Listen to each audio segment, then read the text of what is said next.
Hello fellow traders, Philip Terkelsen here from Stock Market Strategy. This video is part of our day trading strategy series, but this is not a trading system in itself. In this video, I'll teach you about support resistance specifically for day trading. This support resistance can be used for both entries and analysis, and I will show you both. But before we continue, I want to remind you to watch the previous videos. The one where we talk about how these videos is more for inspiration, so you can design your own strategies, and also the video where we talk about the general tips in day trading. Now there's two kinds of support resistance. There's the one that is tested, and that's the one where it's not tested. If a support has been tested, there's been a previous bounce on that area, so we know for sure it is a support.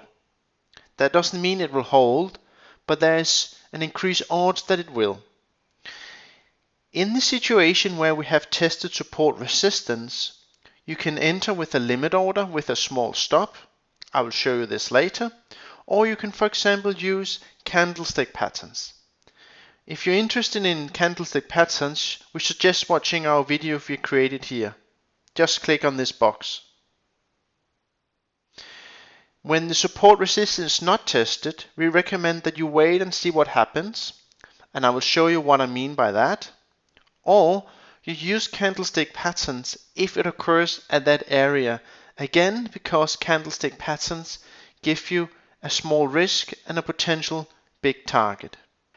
Now support resistance can also be used for analysis, and that is if price have broken support resistance, it can often create a trend change. And I will also show you that how we use support resistance intraday to give us a bias. Now there's three different support resistance intraday we look at. There's the prior day high low, there's the overnight high low, and then there's gap support resistance. I will show you all these three and how we use it. The first, prior day high low. That is yesterday's high and yesterday's low. They often act as support resistance. Here you see two different colored lines. One is cyan and the other one is pink. The cyan is yesterday's low, the pink is yesterday's high. These support resistance that I've written here is not tested. It means we do not have a previous bounce on that area. But that does not mean we can't use it for anything. Here in this situation, we come back to prior day's high. That is why this line is drawn in here. This is automatically drawn in TradeStation. But you can see how it comes back and tests prior day's high and bounces from there. This is not a tested support until we come down now and test it and bounces. One way to trade this could be the candlestick patterns, or you wait and see what happens to see, do we really bounce or do we just drop right through prior day's high. Over here you can see that we have a yesterday's high, which is then resistance because we're below it, but we come above it and below again. You can see here that again it was not tested, so we want to wait and see what happens in this area. It comes up, breaks right through like it didn't even exist, and then down again. So this was a fake breakout. But we wait and see what happens because it's not tested. Again, we have another not tested support down here, which is yesterday's low, the cyan color. But you can see how this still works. We just want to wait and see what happens at those areas. You can see how a simple line drawn in from yesterday's high or yesterday's low will be able to give us some sort of an idea where we can go long or short. So I really do recommend keeping an eye on prior day's high and low for support resistance. Now I want to show you what we use prior day's high low for as well for analysis. Here you see a nice uptrend in the market. There were several opportunities to go long on those pullbacks or even a breakout new high intraday. And how is that? Why did we have a trend day? One reason could be because we break 2 days prior swing high in one move. These two lines are prior day's highs. And when we gap up and continue to rally, we're breaking away for 2 days high in one move. Here you see another nice trending day. And why is that? It could be, I'm not necessarily saying that's the reason, but we use this for analysis ourselves. We can see we take out 2 days prior low in one move. When we open here, we quickly drop below 2 days low and we continue down. So this is what we use support resistance for as well, for analysis, not only entries in itself, but also to give us a bias. In the future, I will make you a video where I show you what we use to determine whether we should be long or short intraday. But this is just to give you a heads up about how to use support resistance for analysis. The other support resistance level we look at is overnight high-low. Here you see yellow dotted lines. They give us the overnight high-low. Here you see a bounce at this support giving us a tested price level. That means we could go long with a limit order. Let's assume you went long with a limit order here. You have a small stop and you get stopped out. That's simply just part of the game. You will not only hit winners in trading. Here you see another high-low overnight. And we can see how we're hitting support several times, so it is tested. Thereby you could enter a limit long down here and you would have made profit.